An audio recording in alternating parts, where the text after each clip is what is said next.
order to be ready to recognize race and class inequality and be prepared to resist race and class inequality. And I think that this is, and when we think about, well, why does this matter? There's I wouldn't say a fair bit, but there is some correlational research which suggests that kids with high levels of sociopolitical development, and different people call it different things, but that high levels of sociopolitical development correlate on one hand with a number of different measures of sort of positive, of thriving.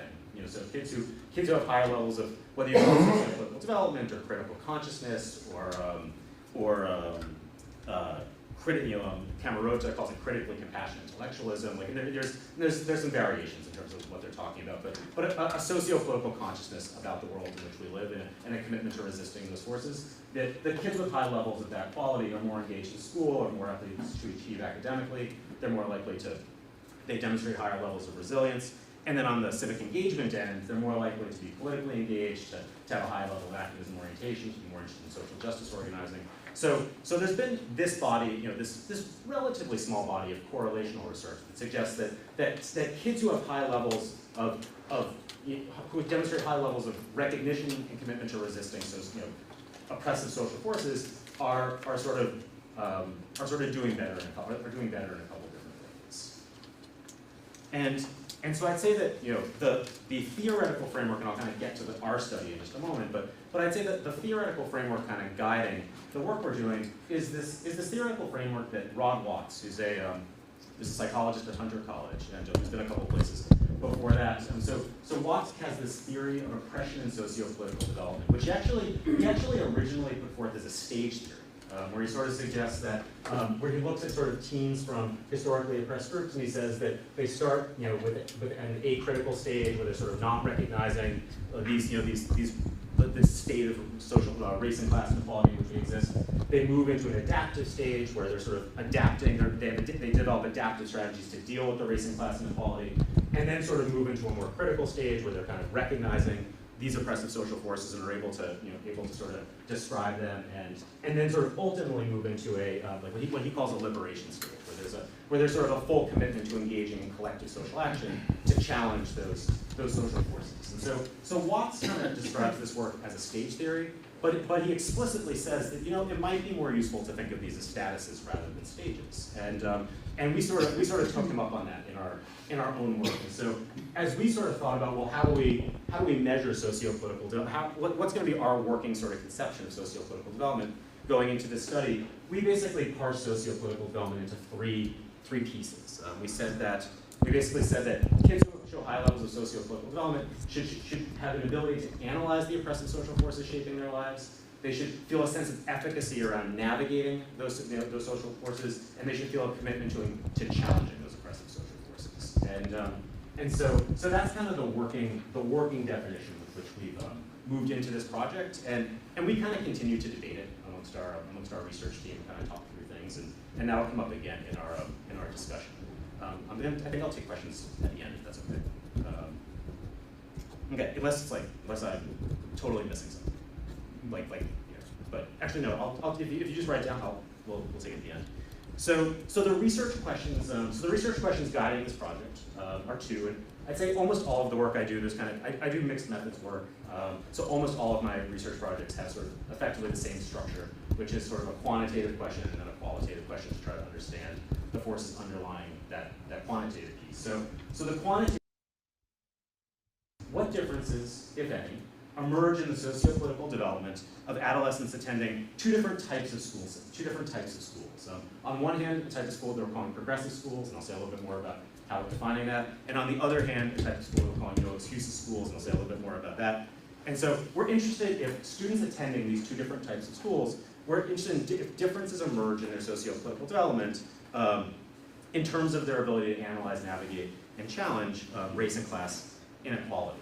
And I should say, and then our second question is effectively like, okay, if differences do emerge, well, how do the adolescents attending these schools, how do they describe and understand their own sociopolitical development, and how do they sort of understand the role that their school is playing, if any, in contributing to the sociopolitical development?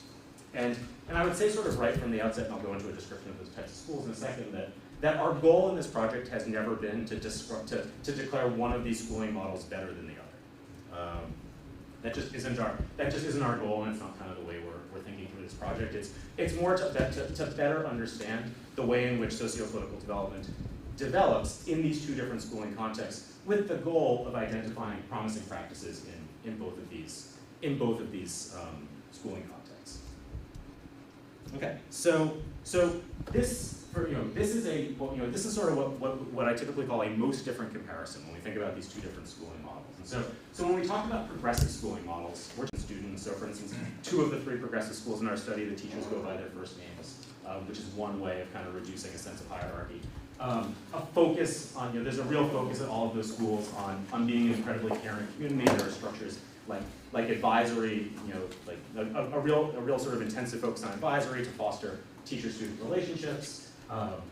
The schools favor an inquiry-based pedagogical model, and then I put in red at the bottom because this is very important. There's 6 schools in our study. 3 of them we characterize as progressive, 3 of them we characterize as no excuses, and I'll show you a little bit more about them in a moment. But all 6 of them are schools that make some reference to sociopolitical development goals in their mission statements or vision statements or philosophies. And so these aren't, sort of any 3 progressive schools, any 3 no excuses schools. These were schools that say fostering a commitment to social action, in some way is a piece of what we're aspiring to do. On the other hand, on the other side of the coin, we have these no excuses schools, and no excuses schools are quite hierarchical. They're very strict places. It would not be the case that you would not generally find a no excuses school where teachers are called by their first name, the kids wear uniforms. There's generally a demerit system to kind of monitor behavior. I'm not sure if. So I think it's reasonable to say that these schools sort of favor what Freire would have called a banking model of instruction, where there's sort of direct instruction at the outset of class, followed by guided practice, followed by independent practice. I think that you see a little bit more variation in that now. I think schools are sort of thinking a little bit more outside the box on that. But they're much more focused on direct instruction than the progressive schools in our study. But they too espouse some sort of sociopolitical goals for their students in their mission statements, vision statements, or philosophies. And maybe I would just say for a moment, just take a moment to say that, I think sometimes a lot of people sometimes say to me and to Darren, and probably to everyone, what makes you think it's even possible that sociopolitical development is happening in those, what made you sort of want to understand that in the first place? And and in some ways, I guess there's kind of a couple different answers to that. I guess I think that some of the folks who did some of the early work in sort of sociopolitical development, critical consciousness, like Freire, just sort of started with this a priori belief that that in order for critical consciousness to be fostered, that had to take place in a school that looks like this. And there wasn't really an investigation of that. It was just Freire just sort of argued this can only happen in a egalitarian problem-posing setting. And on some level, I just wondered if that was true. And I suppose part of that wondering comes from my own family context, which is that before starting this project, I married into a working class African American family, and my wife's grandmother is one of 13 who grew up in Boston. So my wife has about 75 cousins who are of all different ages and go to just about every type of school in Boston. And so they go to all types. They go to district schools, they go to charter schools, they go to parochial schools. But some go to no excuses charter schools, some go to more progressive charter schools. And it was interesting to me to sort of see the way in which my family members were responding to these two different schooling models. And I guess I think that in academic settings, we sometimes sort of instinctively say, or at least some people instinctively say, this is the oppressive school model, and this is the liberatory school model. And I can only say, just speaking from my own family perspective, that there were ways in which the progressive schooling models, were jarring to my family members in ways that the no excuses schools weren't. So for instance, calling adults by their first name is that's outrageous to members of my family. And whereas some of the focus on discipline at the no excuses schools really resonated with the messages that members of my family were trying to instill in my wife's cousins. And so again, I actually, this is in no way a project intended sort of to declare one schooling model better than the other, but rather to sort of go into this with a true open mind about what's happening in these two different schooling contexts. And I should say that different members of our research team have really wildly different perspectives these different schooling models. And I think that really aids our work. Okay, so I'll just say a couple words about the schools themselves, and probably the most important things to say. So there's 6 schools in our study, as I said, 3 that we characterize as progressive, 3 that we characterize as no excuses. And I guess I would just say that all sort of definitionally, we were looking for schools that were serving almost entirely Black and Latino students, or students who identify as multiracial, because we were specifically interested in thinking about racial inequality. And we were looking for schools that at least 3/4 of the students in the school qualified for free and reduced price lunch, like as a proxy for low income status, because we were interested in sort of thinking about how students from low income backgrounds learn to recognize and resist class inequality. And then I guess I would just say that progressive, there are lots of schools that can fall under the definition of progressive, and you can see that one of the schools in our study comes from the expeditionary learning philosophy. One of the schools in our study is truly a problem-posing school. Like, it is actually sort of explicitly it has sort of modeled itself after Freire's work. And one of the schools in our study comes from the Coalition of Essential Schools. And so those feel to me like pretty bona fide, like progressive schooling movements. And then all 3 of these schools sort of self-identify as no excuses schools, like somewhere in their literature. And I guess the only other thing I would say here before sort of getting into the study is that, like, we have different ways. I describe myself at the outset as someone who's interested in civic and character development, and I would say there's different ways to parse this study, and I'm interested in kind of all of them. And so this talk today is really focused on civic development, and I sort of offered the sociopolitical lens. There's also a way of thinking about these data that I'm going to share from a more character development lens, and I'm genuinely interested in that work also, and I've sort of done writing presentations on that as well. And then sort of likewise, today, for the purposes of this project and some of the writing we're doing, we're sort of parsing these schools into progressive and no excuses. But we also are doing work where we sort of look at the schools as independent entities, right? And we sort of, and we use, I'll talk a little bit more in the methods, but we use sort of a statistical technique called effects modeling to look at sort of how this school compares to the other 5 schools, and how this school compares to the other 5 schools. And so there's different ways to parse these data, and we're genuinely interested in all of them. But today we're sort of presenting a particular piece of the pie. Okay, so what did we do? We're interested in looking at the sociopolitical development of students attending these 2 different types of schools. And I sort of decided at the outset of this project that I wanted to do something longitudinal. I wanted to look at how these students how their sort of commitments developed over the course of their high school experience. And so we started with the class of 2017 at all 6 schools, the kids who are now juniors. But we started with them in the first week of freshman year, and we gave all of the students a survey, in the first week of freshman year. And I'll show you a little bit more about the survey in a moment. But that basically had measures related to the ability to analyze social forces, navigate social forces, and challenge social forces. We surveyed them again at the end of freshman year. We surveyed them again at the end of sophomore year, and we'll survey them again at the end of junior year and senior year. And now it's actually looking like we may go even a little further than that. And that was about 500 kids. Like all of these schools are relatively small. And then we randomly chose 12 students at each of the schools, and we did qualitative interviews with those students at about 3/4 of the way through their freshman year, and then 3/4 of the way through their sophomore year, and then we'll connect with them again this year as juniors in the spring, and we'll connect with them again as seniors in the spring. And they're really the folks that we're using as informants to try to understand if we're seeing changes in students' quantitative, if in their sociopolitical development, how do the students describe and understand what's the role that their school is playing in that. And then last but not least, and this is sort of where the need for a lot of person power comes from this study, our goal is to spend 10 to 15 days in each of the schools each year. And so far we're pretty close to being able to do that. And so amongst my research team, we sort of divided up the schools, and different people spend time in different schools and so on. And so I guess I would just say, in terms of the scale, like I told you that in terms of the survey tool that we gave students, we sort of were looking for measures related to the ability to analyze race and class inequality, efficacy around navigating race and class inequality, and commitment to challenging race and class inequality. And so those measures on the right are the measures that we sought out, or the measures that we identified as having something useful to say to us about students' sociopolitical development along these different dimensions. And you can see that we made some explicit decisions to focus on race and class inequality, and it's interesting. A number of students actually had asked me as they were filling out the survey, how come there's no questions about sexism here? How come on some questions about gender, which is a totally legitimate question. And we had sort of made the decision at the outset of the study to focus on race and class inequality, and and I could certainly imagine making a different decision at a different time.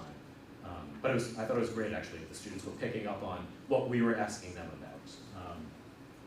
And so just to kind of preview where we're going, I'll say that the bold measures are the ones that we saw statistically significant differences between the two sets of schools. So you can see that we did some real differences emerge in kids' analytic ability across these two sets of schools.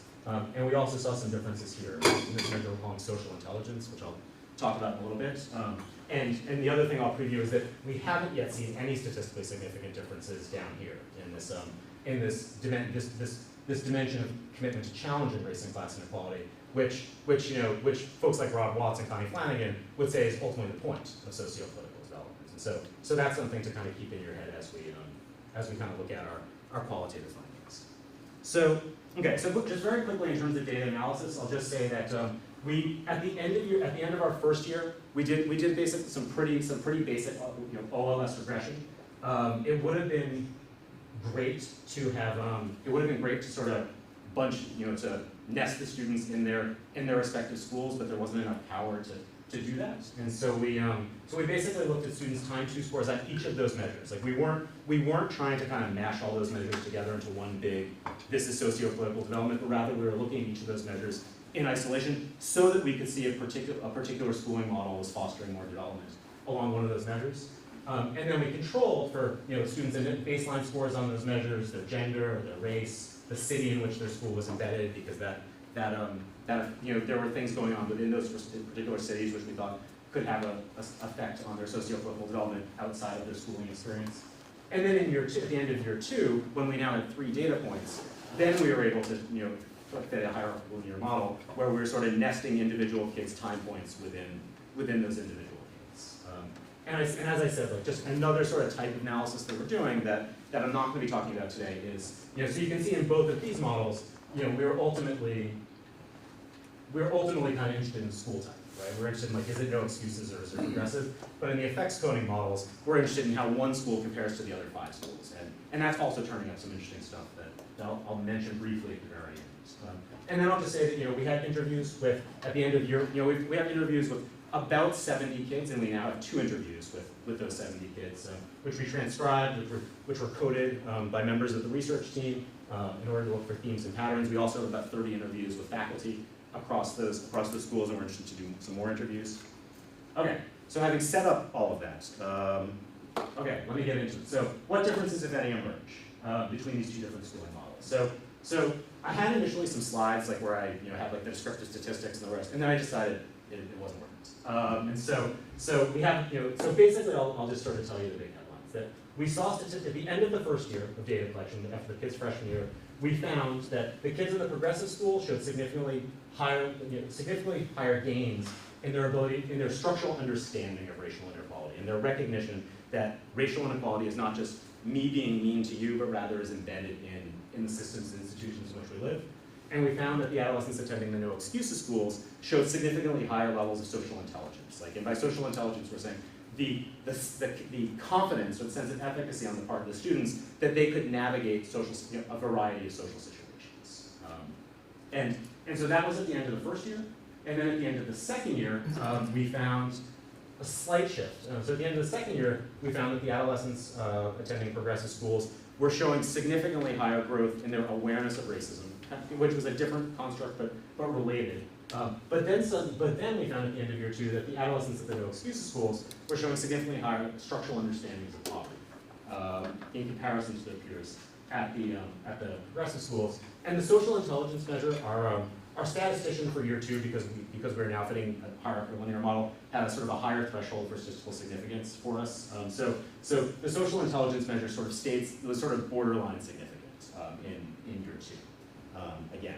And so just, if you would sort of just try to keep in your head as we shift into thinking about the qualitative data, that basically we found that the kids at the progressive schools showed deeper understandings, or deeper sort of growth in their understandings of their awareness of racial inequality. But the kids at the no excuses schools showed deeper understandings of their awareness of class inequality or really the structural nature of class inequality, and a greater confidence about their ability to navigate like a world in which that inequality exists. So let's kind of like turn to research question number 2 and think a little bit about like, well, what are the kids attributing this development to? So we're going to first talk about the progressive schools, and then we'll talk about the no excuses schools. So in terms of the progressive schools, all three of the progressive schools made sort of racial inequality and racism. They were sort of a central part of the curriculum in different ways. And so sort of the phrase that we've been using amongst our research team is that at the progressive schools, race and racism were text. Like they were sort of a primary focus of the schooling experience. And when I say that, so here's one student from a school we're calling Make the Road Academy. And he says, well, it's a social justice school. So really, I guess whenever the teachers get a chance to talk about it in class, like even art class or Spanish class or something, they'll still bring it up. So that's one student sort of talking about the prevalence of kind of conversations about race and racial inequality. And then another student in the school we're calling Community Academy said, well, my humanities, he's talking about sort of right in the days after the killing of Michael Brown and Ferguson. And he said, well, my humanities teacher was running a work block that day, and we just sat down as a class and we talked about it. We was all just venting, so it was nice. Like, and across all three of the progressive schools, we saw evidence that teachers were very willing to sort of go with a conversation about events in the news, which unfortunately over the course of the study, there have been quite a number of them. And so let me talk about one of the schools, then I'll hand off to my colleagues to talk about other schools. And so I'll just say, so Make the Road Academy, the most notable thing about Make the Road Academy that was coming up in interviews with students was this introduction very early in students' freshman year of a theoretical framework for making sense of racial inequality.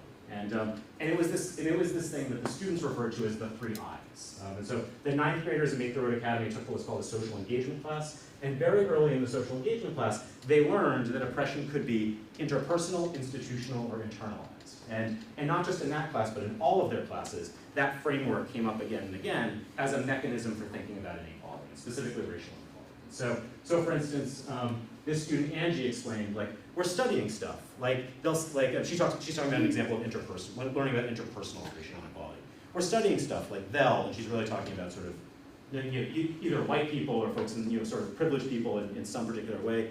Like they'll see an African American person and automatically the person that pops in their mind is that they stole or they killed somebody, and I don't like that. Basically putting something on somebody when you don't even know who they are. So there's Angie sort of talking about learning about interpersonal oppression. Excuse me. Here's a student talking about learning about internalized oppression. Before I came here, I knew life wasn't always fair. I knew racism doesn't end, but I never knew that it's more hurtful than it was back in the 60s than now. Because now they hide it in magazines, ads, and things like that. And now they have internalized oppression. A lot of people have internalized oppression. And it's just like changed my whole point of view. And then a third student talked about institutional oppression, which is the most abstract, especially for 9th graders and 10th graders. And so Naomi explained, she talks about learning about the idea that racism is embedded in the language that we speak. And she said, there were words that people associate with white that are like the total exact opposite with black. Like blackmail and then white lie. Like blackmail is seen as a big thing, but white lie is seen as something small. It's just something that you do every day. You don't really take note of it until it's brought to your attention, like in the classroom, and you're like, wow, this is real. And so this framework for making sense of the world was what the students were pointing to as having a real effect on their understanding of racial inequality in the world around them. And so let me hand off to Jalane, who's going to talk a little bit about what stood out most in our interviews and the students at Community Academy. Thanks, Scott.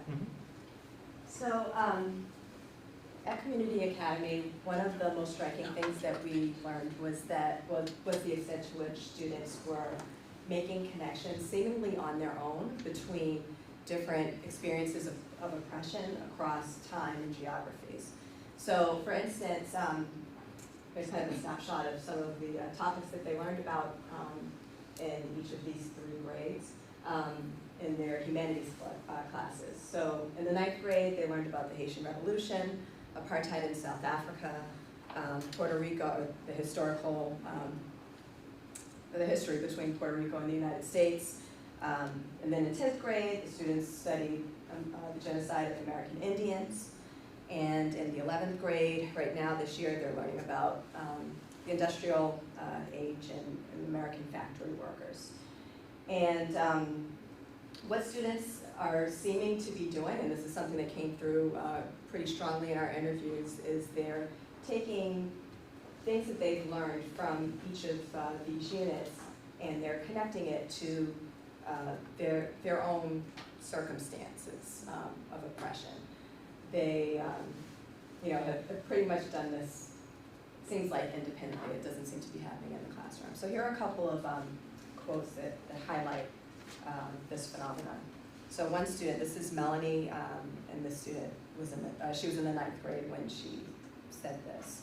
Coming here learning about apartheid, I didn't know what the world has been through. So it's like, yeah, I like it. And I like how it gives me ideas too, to see what other people have been through. People from back then, history, they went through a lot and they still managed to keep up their spirits. I mean, I haven't even been through that much starvation and all. It's crazy. So what Melanie was doing here was she was making a comparison between people in South Africa during apartheid and her own circumstance right now. Another student, Brandy, who was a 10th grader when this quote was taken, says, we also learned about the Indians too, about their reservations and how they are actually just like blacks. They are doubted all the time, they've been called drunkies, and they always had babies at a young age. And I just think that, blacks, they're not alone, because like Indians been through a lot that I never knew about. And I was like, wow, blacks aren't the only ones who go through this. And so Brandy here is actually connecting the experience of the Native Americans during that historical time and what current day African Americans may be going through. And Shelby will come up then and talk about your school.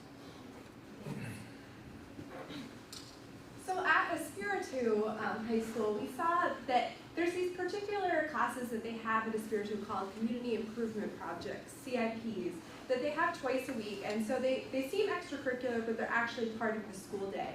And they have this particular focus on issues of oppression and inequality. So some of the ones happening there are housing and homelessness, schooling in society, starting a nonprofit, and facing our history and ourselves. And what we're seeing through their participation and through their interviews is that in particular, they're learning about inequality and oppression in these classes, but particularly these are giving them a sense of agency and an opportunity for action, and particularly in that they are able to go out and speak to their classmates and teach them what they're learning about in these classes, building this sense of agency in them. So we see here from Janessa, she's saying CIPs take their knowledge and then they teach the rest of us, and we learn a lot about inequality and things like that. Last year we did one on sexuality and race, and then I think this year we did one on voting and how blacks became able to vote. And another way that they're able to do this is so they have their CIPs on Tuesdays and Thursdays, but they also have these long advisory meetings in the middle of the week where the students are then able to bring their knowledge back from these classes and share it with the rest of their community.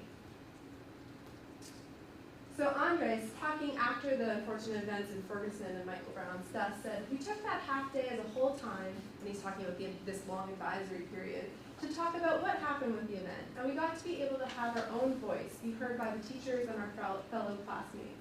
Like, it kind of gave me the opportunity to actually speak my mind, because I'm usually a bit timorous about things. But when I finally got the opportunity to, I was finally able to say, I don't like the way the people are taking advantage of their power. And so again, we see that sort of agency being built in these students through this ability to sort of engage with their classmates and teach one another. Finally, this is not only happening in the CIPs, we also see some of this happening in the general curriculum, particularly in their history classes that are taking. So Lucian's saying, history class is talking about the civil rights movement and how back then blacks didn't have their equal rights as white people. And that's what we're talking about. So we're basically making a museum for freshmen to come in and see what we're talking about. So again, in the general curriculum as well, they're also drawing on these opportunities for the students to engage with one another and teach one another about issues of inequality, racism, and oppression. And I'm going to hand this back to Scott. And so just to kind of summarize where we are, the progressive schools in our study all had this explicit focus on racial inequality, but seemed to have different levers for taking that on. The three no excuses schools, which we're going to talk about right now, actually sort of took a much more sort of similar approach to one another. Like there was more of a single story in the way they were thinking about this. And so if you remember our sort of as a group, like research team, we're debating this morning, but we've sort of talked about that the progressive schools, for them, racial inequality is text. It's like front and center in the curriculum and programming. At the no excuses schools, we would actually say that college readiness is text. Like college readiness is front and center. But interestingly, like, and this is the part that I think people might find surprising, like this intensive focus on college readiness leads to this sort of subtext of thinking about class inequality. And I'm going to try to show you a little bit what that looks like. But I guess it's worth saying that when I say that college readiness is the focus, I mean, I think that you can imagine mission statements focused on that, like sort of I'll show you pictures in hallways that are intensively focused on college, but much more specifically, all three of the schools in our study have a college readiness class that meets all 4 years of high school, so 9th graders have college readiness class, 10th graders, 11th graders, 12th graders. It meets as often as students' academic subjects and is intended to prepare them, both sort of for the college applications process, but then also sort of the college matriculation process and sort of some of the things that they may experience on campus. And so here's students talking about college readiness in particular, and it's really interesting to see that, you can see that in this particular class that they're talking about, or in this particular lesson, in this learning experience, the primary focus of the core of the lesson was college readiness, like whether it was how to fill out a financial aid form or how to attend your professor's office hours. But a subtext of this conversation that really did become explicit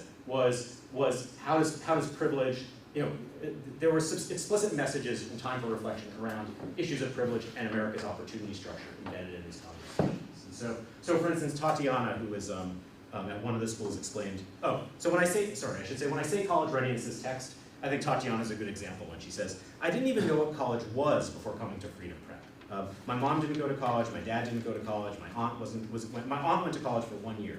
So I didn't know what college was, but going here has taught me what you can do for your future, and how important it is to go to college, and that's what Freedom Prep has taught me. And I would say that really is front and center, sort of repeatedly, like in lots of places throughout the school.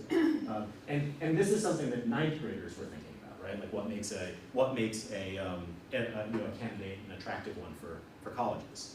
But as I said, in our observations and really in our interviews with students, class inequality comes up as subtext in these classes. And so Amanda, who's a student at Freedom Prep, says, I learned the big difference between public colleges and universities and then private colleges and universities, and like financial aid, and like the legacy college things. If your parents went there, you have better odds of getting into that college. We thought it was unfair because like everyone should be equal no matter like your race, gender, ethnicity. Like you should have equal odds of getting into the school. And so interesting to think about this discussion of legacy admissions and like the equity or lack of equity underlying legacy admissions coming up in this discussion of applying of the college application process. So at another school, actually this is also Freedom Prep. So Henry explains, in college readiness, we learned about how certain things like financial aid and ethnicity and being a first-timer of your family to go to college, these things can really affect your experience there. This cause lots of people to leave college because they can't find a way to fit in. So like I'm trying to find a place where I actually socialize with other people and like get used to the life living there so I can be successful in my 4 years of college. And I will say that all three of these no excuses schools have gotten pretty sophisticated about recognizing that when they look at sort of the graduation rate of colleges that kids might apply to, it's that may not be the most salient statistic, right? Like, because they become much more interested in sort of what is the graduation rate of first generation college students at this college? Like what's the graduation rate of students of color at this college, of low income students at this college? And they're really pushing on colleges to demonstrate the ways that they're going to support students like their students. And some colleges are really taking to this and really benefiting from it. Franklin and Marshall College in Pennsylvania is getting a lot of press for the steps they're taking to be an attractive place for students coming from no excuses schools like the schools in this study. And even and these kinds of conversations are happening in lots of different universities. Okay. And then a third example. So Dorinda, who is a student of Freedom Prep, says, college readiness helps us identify a best fit school. So if they have low income, so meaning like our classmates, probably a public school that doesn't cost them much, or a private school that meets 100% of financial need. And this is a quote that struck me. It's a little less obvious in some ways than the other two. But I just think back to myself as a 9th grader or a 10th grader. There's no way, and I had a lot of social capital around the college admissions process going into that experience, but there's no way as a 9th grader or 10th grader that I knew that some colleges meet your full financial need and some colleges don't. But this is sort of an explicit, an explicit piece that's coming up in students' college readiness classes. And again, like I think sort of relates to this idea of strategizing around how to navigate a world in which class inequality exists. And then I would just say, maybe I'll just say, I'll stop there. I want to make sure I get the timing right on this. So I'll sort of skip 2 slides. And, sorry, I said you're, I'm so sorry. Don't worry about it. I'm Nate. Do you want to talk a little about the social intelligence piece? Yeah. Yeah, come on. So I really apologize. I was not supposed to talk about the slides. He knows more about it than I do. I'm so sorry. You're totally fine. So something that I think really comes through. I zoom forward too. Like if you want to zip forward This one. one? Yep, to This that one? exactly. Okay. Yeah. So something that I think really comes through in the No Excuses schools is there's this idea of kind of practicality in the way that they're going about it. There seems to be this like really important idea of being able to like succeed, the success in the college realm in order to get yourself into a position in society where you're able to affect positive social change. And a lot of that, they're getting the knowledge about like how different people have different struggles based on their backgrounds, whether it be their race, their gender, their sexuality, their class.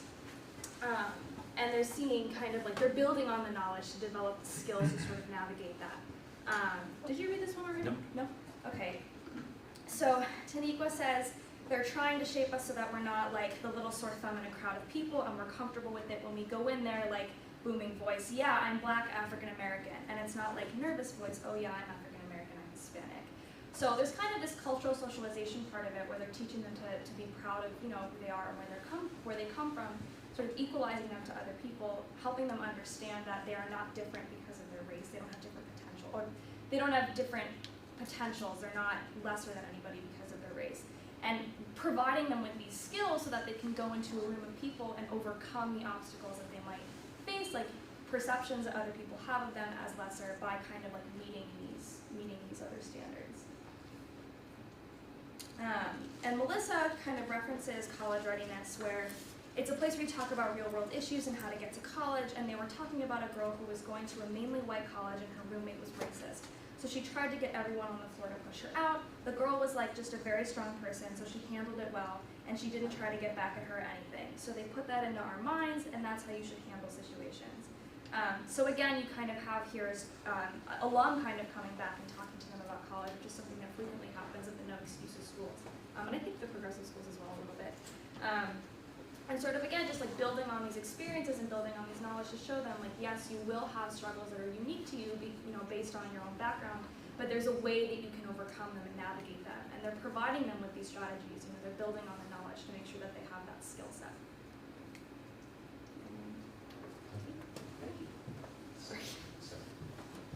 Can I just say, Seider is one of my undergraduate research assistants on the project, and I just did this awful thing where I the slide she was ready to talk about, I talked about. So she just extemporaneously talked about another piece of the project, which I think is really impressive. So thank you. Exactly. So just kind of thinking about where all this takes us, and again, we're only halfway through the study, right? Like we've sort of have written about the first year of data. We're in the process of writing about the second year data, and we're collecting the third year data. And so in just sort of situating this, you'll see that we see some differences in the sociopolitical development of the students attending these two different types of schools in terms of the types of inequality in which they're demonstrating higher levels of sociopolitical consciousness of that.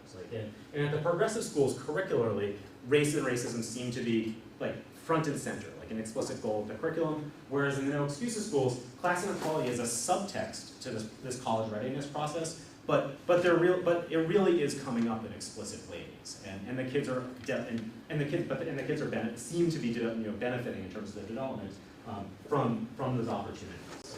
At the No Excuses schools, there is this sort of development in terms of student social intelligence, which again is sort of a weird term. Like we've kind of talked about that a little bit as a group, like, and by social intelligence, we're really just talking about kids' confidence that they can navigate a variety of settings. Like at the no excuses schools, when we're talking about a variety of settings, because of that intensive college readiness focus, when we say sort of like at those schools, primarily like what that preparation is for predominantly white academic settings.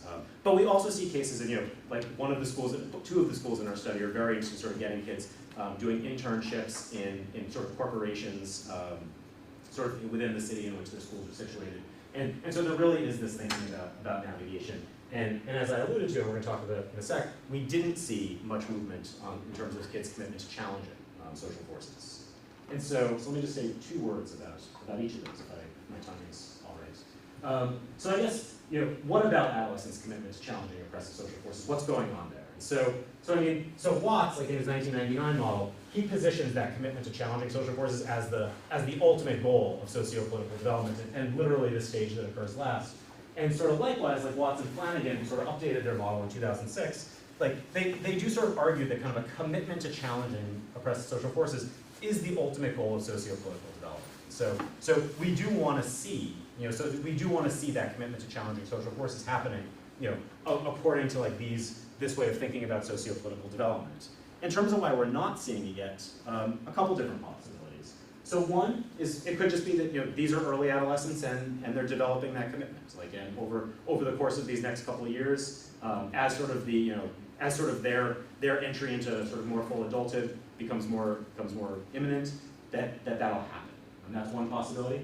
It's very possible that the school's programming across all of these schools, that their programming related to challenging social forces is kind of backloaded. So at all of these schools, students take their standardized, like their high-stakes standardized tests at the end of 10th grade. And so and you'll see that the 11th and 12th grade curricula across all of these schools is a little bit more free.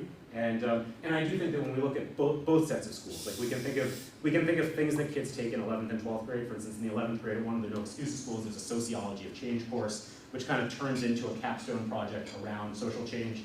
At the progressive schools, there's a number of different sort of mechanisms for engaging kids in challenging social forces that happen in the upper class years. And so it's possible that we're going to kind of capture this a little bit later. It's possible that kids feel a weak sense of agency. Like in the Watson-Flanagan model, which is kind of an update, they sort of argue that a mediating factor in sociopolitical development is kids' sense of agency.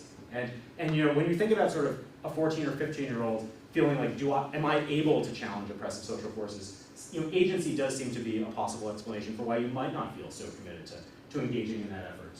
And that's why I think some of the work that Ben Kirshner is doing now at the University of Colorado around critical civic inquiry is really interesting, because Ben's effectively saying, okay, let's engage kids in thinking about how race and class inequality are manifesting themselves in our specific school community, and try to address those inequalities like at the school level. And that may be sort of a nice way of addressing this agency issue. And then it's possible that schools just aren't that good at fostering commitment to challenging social forces, right? Like, I mean, it may be, I think that like quite a number of the scholars, like I sort of profiled at the outset, would have just argued that schools are sort of part of the oppressive social system, and and even these schools that are charter schools, and so they're a little bit outside the system, or they have sort of these goals around sociopolitical development, are just not really designed to foster sort of a challenging commitments. And so these are all possible explanations, and we're excited to continue paying attention as kids kind of move through their junior and senior years of high school. I will say one sort of promising note is I mentioned that another way of parsing the data is to use this effects modeling, where instead of looking at no excuses schools and progressive schools, you're just looking at each school individually and comparing them to the other 5.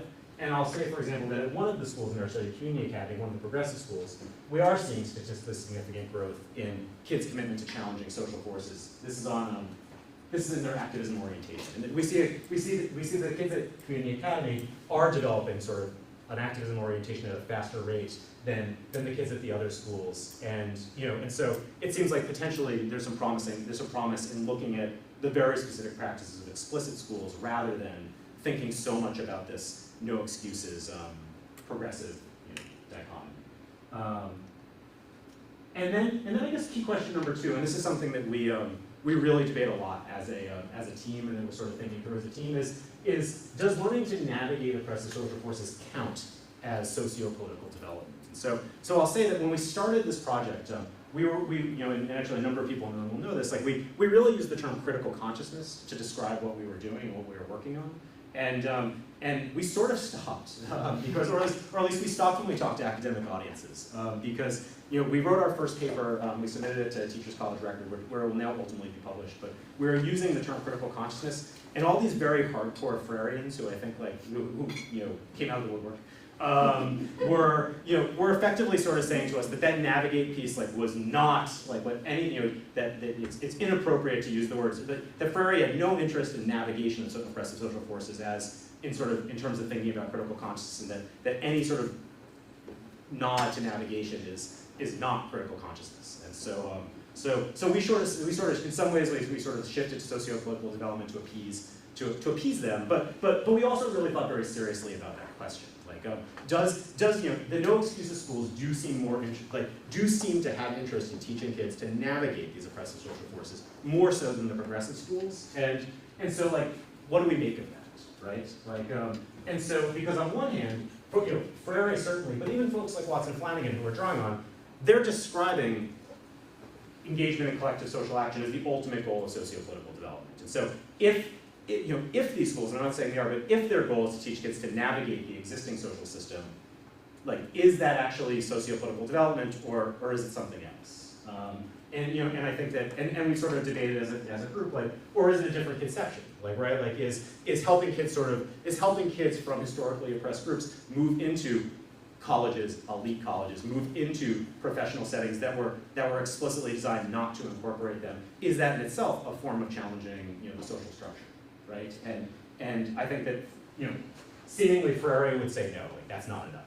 It's collective social action, but I think that's a question. And so, for instance, Jeffrey Duncan Andrade and Ernest Morel, who are kind of two modern day critical pedagogy folks, they I think draw very heavily on Freire in their work, but they also sort of note that Freire was working in a different time period in a different country with a different age group. He was working with adults, and so Duncan Andrade and Morel, for instance, always say, we promote critical navigational skills or critical college access. We advocate that students learn to deconstruct the game and manipulate the master's tools as a form of critical pedagogy. And so on some level, Duncan Andrade and Morel seem to be sort of saying we see navigation of the system as a piece of the sociopolitical developments. But then we sort of debate back and forth at ourselves. Duncan Andrade and Morel seem to be saying navigation in order to move into a position, in order to challenge. And what if navigation is if that's the end point, does that? So these are the questions that we're actually sort of still grappling with as a research team and in our writing. And I think I'll just sort of conclude by saying, in terms of future directions, in terms of where this study's going, we're going to be following these kids through their high school graduation and kind of collecting data in sort of a similar way over the next year and a half. We just got a grant from the Spencer Foundation to kind of continue following these kids into their first year of post high school. And so many of whom will be in college, some will be in the workforce, and we're really interested to see the ways in which that sociopolitical development manifests itself in these settings beyond high school. And we're going to do a couple other things as well. So I really appreciate you all taking the time to listen to us. I really appreciate and we're excited to engage in some conversation. Thank you very much. I'm now going to ask Bonnie McIntosh to make some comments, which she assures me are provocative. So, I think you should stand up, Bonnie.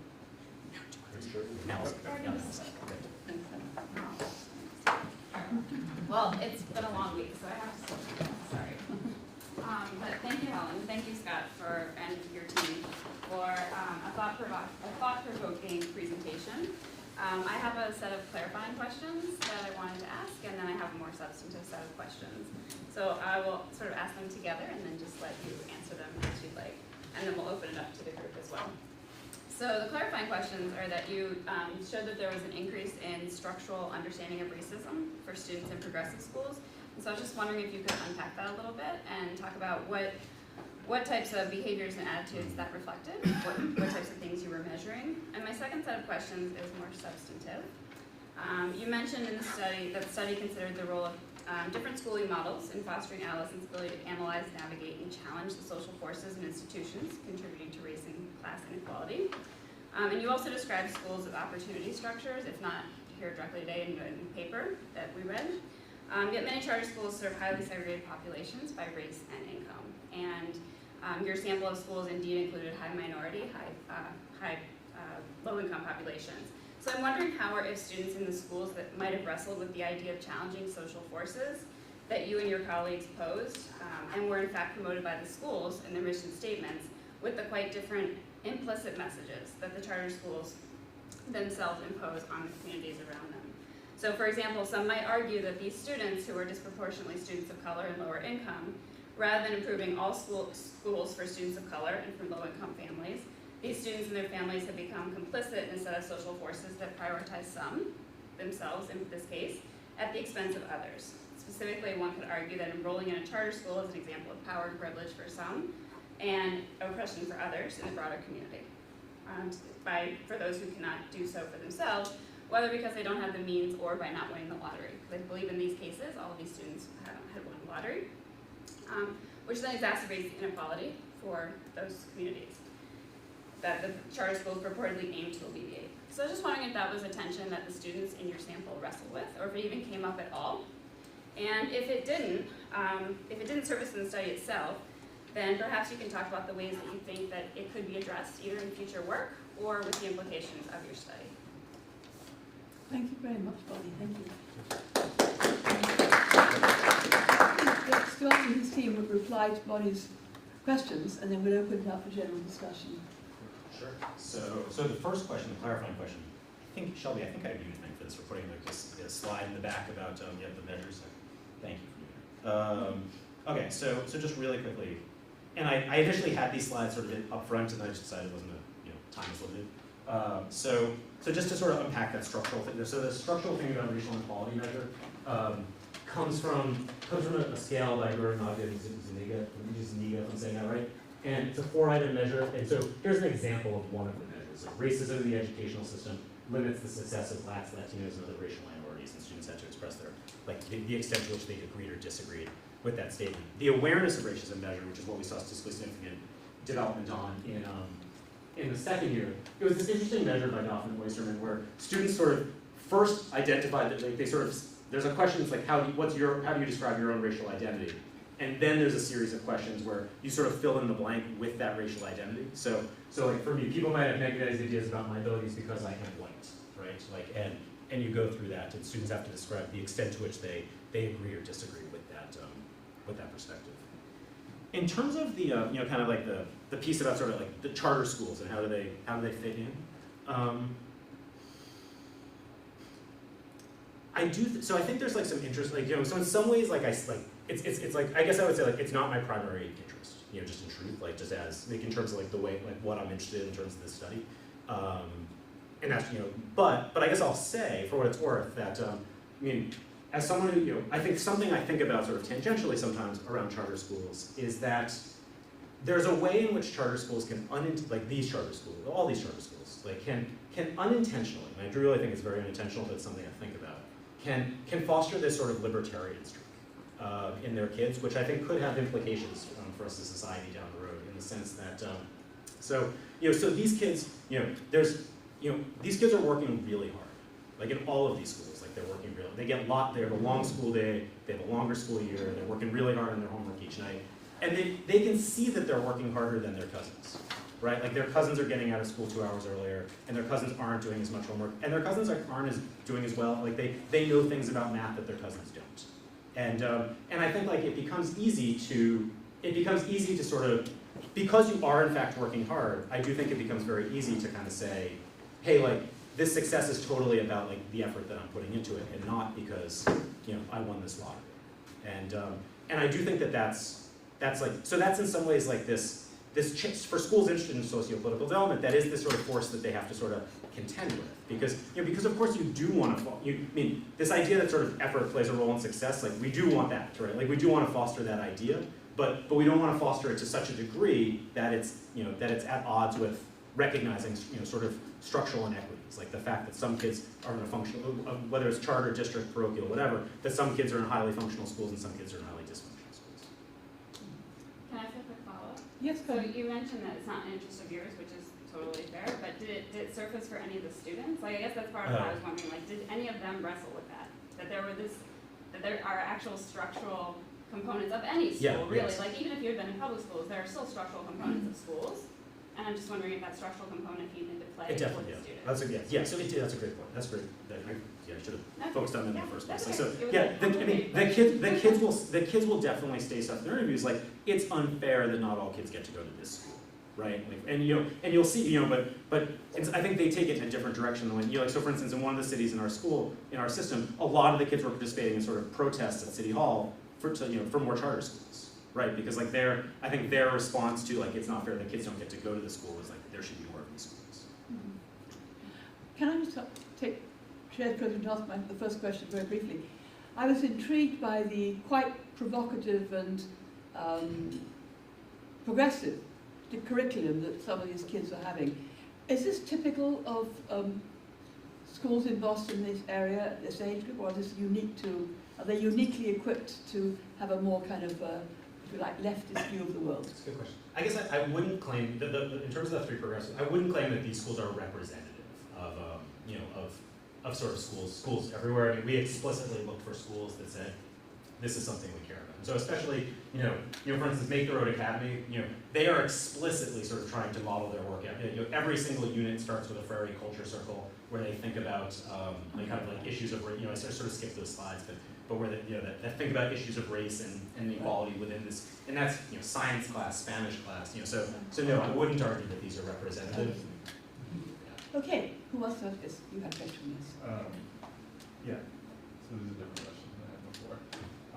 But so thinking about the students in the no excuses charter schools, the way they seem to, the subtext of class seem to come up in their thinking about like how class could influence their opportunity to pursue higher education. I was wondering though, sort of on like the flip side, if it ever came up with how like the intense focus on going to college, like if students sort of picked up any implicit messages about like the, I don't know, the worth or like why college is so important and like what the relative worth of like people without college degrees versus with college degrees, and like whether they were sort of making meaning of why it was such a big That's a great question. deal. Can I ask, like all of us have conducted interviews across universities. Does folks have? Does anyone have like an immediate reaction to that? I would say, so when they start to talk about college in these classes, there's this like, some of the no excuses schools, they'll put up they'll like have these forums where they'll discuss statistics and they'll put like careers on the board and they'll write like the degrees that you have to have for that career, the average income for that career, and then demonstrating sort of like, just on paper, like at face value, the number discrepancy between like what earnings are, how much school you have to get, like how much you have to pay for that schooling. So like, in that regard, I think that they are. In addition to that, it's kind of complicated because at some of the schools, they're like, they do focus, I have one in particular in my head, they do focus on like showing the kids that these structural inequalities are external to them. And they're like these issues that exist and they're unfair and they don't have anything to do with their individual potential, but there's something that they have to overcome, and the way they will overcome it is by going to college. Sometimes that externalizing that force isn't present, or if it lacks, sometimes I think in the no excuses schools, if they're just kind of being told you have to go to college and they're not really getting the analysis component of why, it can lead into different directions. I don't know if that answers your question. Yeah, I would just say, I mean, if I were to jump in, I would say, I really like that question, and my instinct is that, I mean, I don't think like that's, I don't feel like we've seen clear evidence that that's happening. But we were just talking today about the fact that we're sitting in, Darren was sitting in on a senior college readiness class, and those kids are like in the thick of it. And we sort of realized that it turned out to be not that useful a class for us, because the kids were sort of going off one by one to have private conversations with their sort of college coach or college instructor.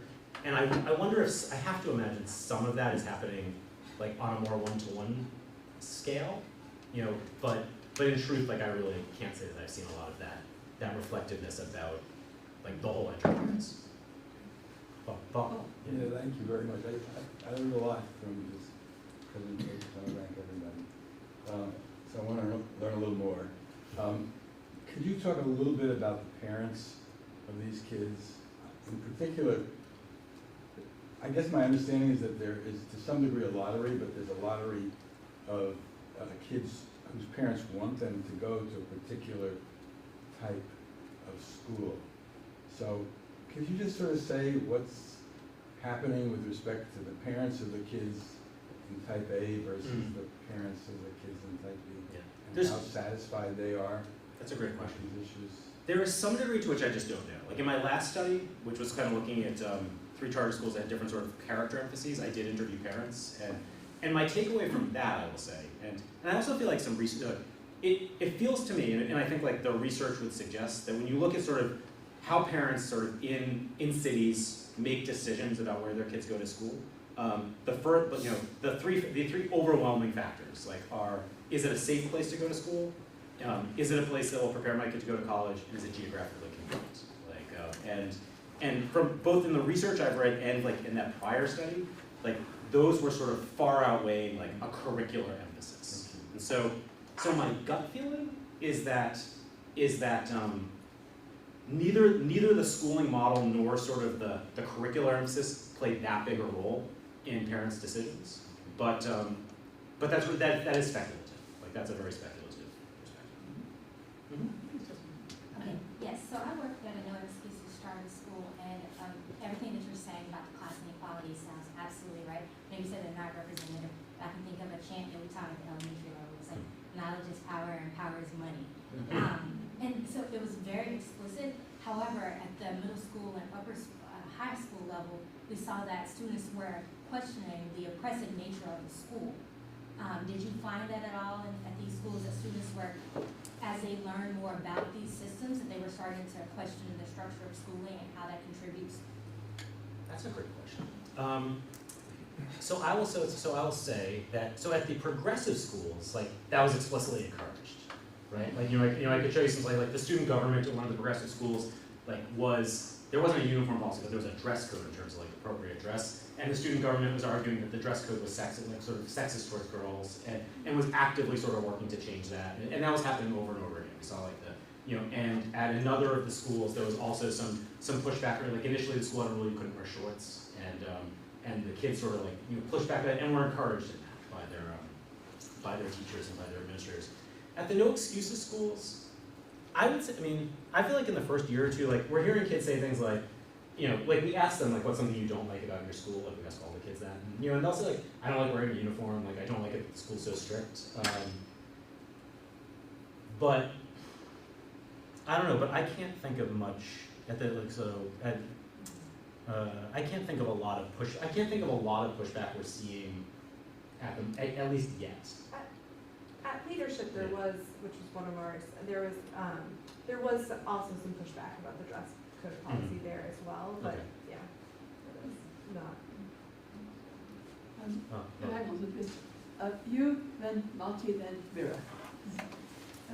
So I have a question about language and the role that either implicitly or explicitly played within these schools, and mostly about the difference between the language used by these students in their common day-to-day application of language versus the kind of language that they might need to adopt in order to be a successful college applicant, and whether or not thinking about some of the work like Del Pitt and that sort of work, whether or not there was an acknowledgement of that, an acknowledgement of the power of language and the power of being nimble with language in its use. That's a good question. I would say that maybe sort of similar to like our overall findings. I guess I would say, you can tell me if folks just agree or disagree. But I would say on average, you saw the no excuses schools taking that on very explicitly, like as a navigational strategy, but not in a, I would say not in a particularly like sort of critical way, like in the sense that if there was a Socratic seminar going on in one of the classes, one of the sort of rows on the rubric for how kids were being assessed was like use of standard English, right? Like and so kids were being sort of coached to be able to to utilize standard English, in that setting with the goal of it sort of being moving forward. At the progressive schools, I think there was much more conversation about, like, I can think very explicitly about the principal of one of the progressive schools, sort of talking about, like, she used the phrase, she say, like, I'll speak in Ebonics in some situations, but when I'm in the White House, like, and she means that specifically, like, she's supposed to referencing a specific time, then I use a different language, like, and so there's much more sort of a nod to, I think, like, this idea that you use different language in different settings, but maybe less practice at doing so, if that makes sense, like, which maybe kind of comports a little bit with our, like, greater analytic skills, but then greater in one setting, but then greater navigational skills in the other setting, or at least more confidence in your navigational skills, is the better way to say it. Martin? Yeah, so Scott, as you know, I'm a huge fan of this project, so it's fun to see the results.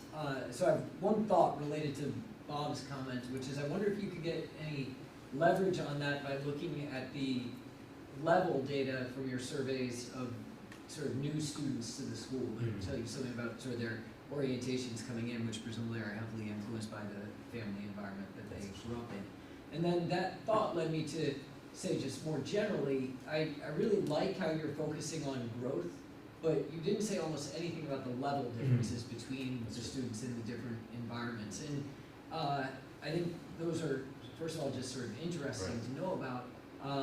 But second of all, like, it's not clear that these constructs or these scales were designed to measure growth in, achievement. We know it sort of grows, more math at once.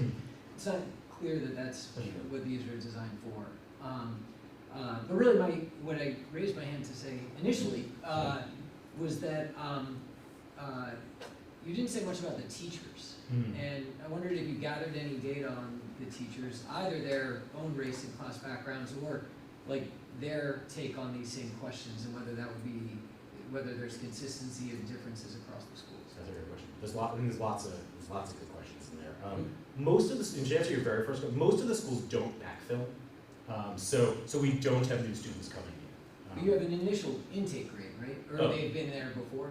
So you mean the kids who didn't win the lottery, you're saying? No, well, that would be great. Yeah.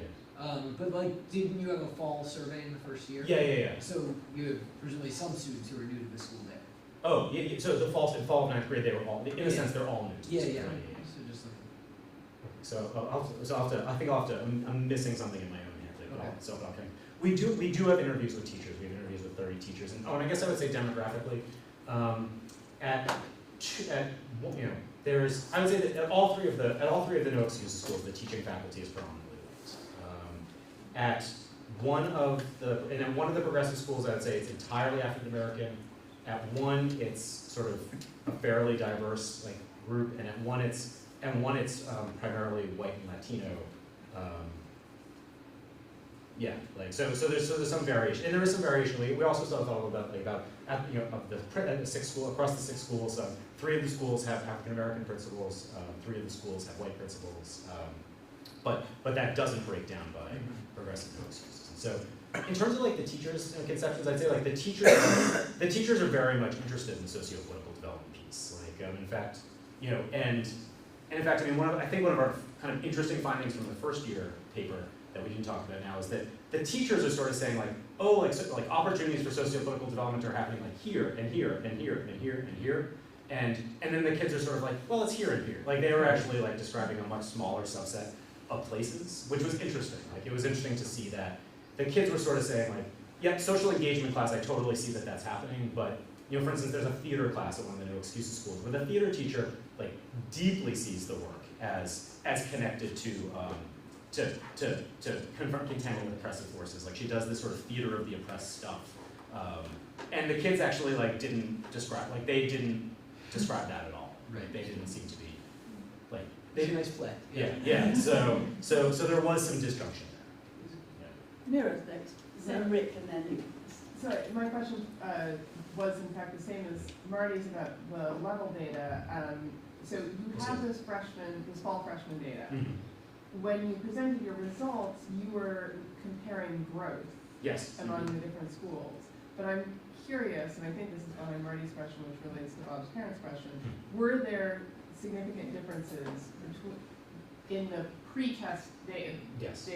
among the kids in the different schools. Got it. So Okay. we're kids who are attending progressive schools, say, coming in with higher levels of awareness of structural racism. Good question. Got it. Yeah, that's an important question, and that is what's a lot. So I realize like if you don't show the descriptive statistics, that's something that's awesome. And the answer is yes. Like so a difference between these two sets of schools is that all of the no excuses schools like have feeder middle schools like that the kids have spent time in, and so I guess I can't say I'm positive that's the reason, but the kids at the no excuses schools start with higher scores like on quite a number of the measures, and my the way, and so that's one of the reasons I focused on growth, because my perspective is that that's about spending 3 years in sort of a coherent, in sort of a schooling network that has a similar, is sort of guided by a similar philosophy, whereas all three of the progressive schools are kind of mom and pop charters where they're not part of a larger network. They are sort of independent high schools, and the kids are coming in from all over the place. So that's sort of like, that is the reason that we've sort of we've controlled for sort of the baseline score in our findings. But I think, Marty, you're right that a limitation is that potentially we're trying to do some growth stuff with measures that weren't initially designed. Yeah. So to follow up on that, what's interesting, so I had assumed, like sort of telling myself stories about your data, right? And I thought, well, if kids were coming in, say, to the progressive schools with higher, awareness of the structural forces, whatever, right? Maybe they won't show as much growth, and so that's why there's this apparent disconnect between like the qualitative story you're telling and the quantitative story.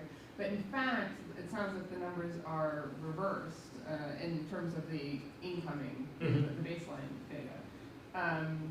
So I think that is interesting. It relates then to Marty's other question about whether or not these are actually good metrics for measuring growth. In that one of the ways it seems to me is if you could potentially use the qualitative data is as a way of checking the quantitative metrics, right? And so, what was interesting to me is that you were telling a qualitative story that seemed to suggest different kinds of there was no story about growth in the qualitative data, but right, in terms of like absolute orientation or absolute levels, right? There were different kinds of absolute levels potentially that we saw in the qualitative data. And so it might be sort of interesting to triangulate or test, right? Are these quantitative measures in fact measuring what we think they are in so far? How do we compare them to qualitative data? I totally agree with that. It's funny. I mean, because we have longitudinal qualitative data too, because we have interviews. Yes. And so I'll say, we're working on the second year paper, and my research team just forced me to cut out these huge sections of the paper where we were kind of we were trying to sort of, I was trying it's hard in a 30-page paper where we're like, here's what we did quantitatively, here's qualitatively the growth we're seeing that sort of aligns with that, and then here's the kids describing what they perceive and so my team was kind of like, we've got to cut that second piece, but just in order to physically have a paper that's a paper. But I completely agree with you that's that this study, it sort of is to Marty's point also, ultimately I think this only works as a mixed method study, right? The pieces need to the pieces need to sort of be talking to each other. Just to put a point on that, I think you can make a methodological contribution because, really these scales are only validated by these internal reliability equations. So there's no really way to look at the extent to which they correspond to different systems in the world. You can presumably use your quantitative data to speak to that. That's Bob wanted to interrupt me before Marty. I'm sorry. Go ahead. No, I'm going to pass that. And then, Good, I'm kidding. Go ahead. Rick, you got. Well, I'll make a Person here's waiting. So Rick. Well, since it's on the same point. All right, it's the same point. Fair enough. And I don't want you to answer.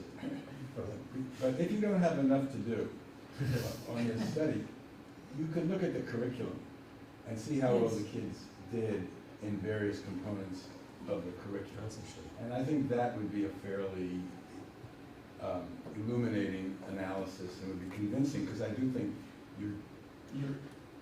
I didn't realize that Mirror was so sophisticated in all of these quantitative measures, but it's true that if you have a You measure might not that. sound good, not understand anything, I mean, right, that's what you learn from the best. No, but I think Marty's right. It's hard to use scales that are not designed to show growth and use them as growth measures. So I think it would be good to get some backup. I agree with that. In fact, I will say, like, so everyone in the room can like think positive thoughts about this. I'm not totally on the spot.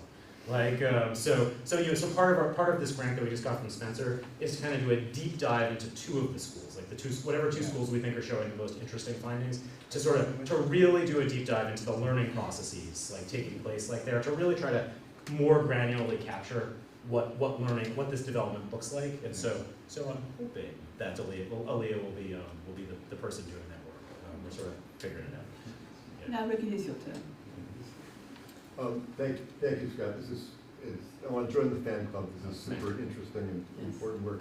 I also had a question about in-school variation. It's more of a qualitative question than a quantitative question. But, I just think kids are taking multiple pathways here, right? Depending on their own race class culture. They're starting at different places. The shape and trajectory differs. A general problem I have with stage theory is it doesn't capture variation. And I'm just wanting more your thinking about that. Like, what are you seeing in terms of variation and different starting points, if anything, or if that's something you're looking at? That is such a good question. Does anyone immediately want to take that on? It's a good question. Sort of variation we're seeing across these in terms of at the individual level. Or at school. But within categories of kids. Within categories. If you're a white middle class kid, let's just say a white middle class kid versus a low income black and Hispanic kid, where you've had very different experiences with injustice, and are connected to it in such different ways. If you're more in the oppressor class than the oppressed class, I mean, these are just like huge differences. Yeah. It's a problem I have with generic